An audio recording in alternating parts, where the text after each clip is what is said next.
Hello, I'm Troy Mader, representative for House District 52, and am running to retain my seat in the House of Representatives. I was born and raised in Campbell County, lived here most of my life. I've worked in the private sector except for a few years as Deputy Sheriff for the Campbell County Sheriff's Department. My experience involves auctioneering, construction, subdivision development, real estate sales and management, and ranching, just to name a few. My wife Cindy and I have 8 children and 5 grandchildren.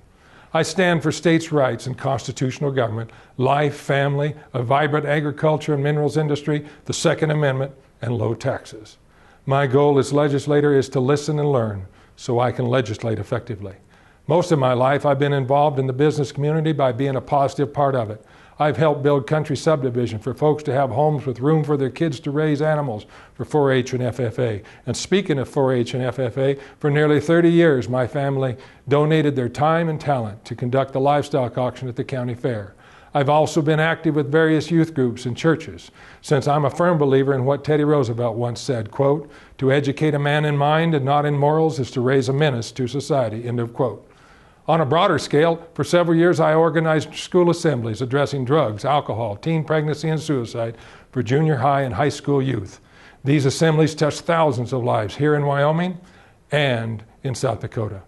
In the short time I've been in the legislature, I have found we spend far too much time trying to fix poorly written laws.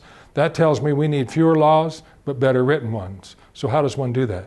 I have developed a 5-step approach. Number 1, look at the constitutionality of the proposed legislation. Number 2, study all options available on how to address the issue. Number 3, ask, what would be the results if this law were passed? Number 4, ask, what unintended consequences might there be? And 5, ask, what possible moral implications could there be upon society? That is my approach to good legislation. My vision for Wyoming is to work to get free of the onerous regulations of an out-of-control, overreaching federal government. 2 threats are here and will directly and adversely impact our business climate. The first is the war on coal. It's already impacting our state with the EPA's proposed carbon emission rules that are a direct attack on coal-fired electrical generation plants. Hundreds of these plants have already been shut down or converted to natural gas, causing electric rates to skyrocket for consumers. The second has the potential to be worse than the first. It's called WOTUS, Waters of the United States. Under WOTUS, the EPA is claiming authority over every water source in the state. Think of the ramifications of such regulations.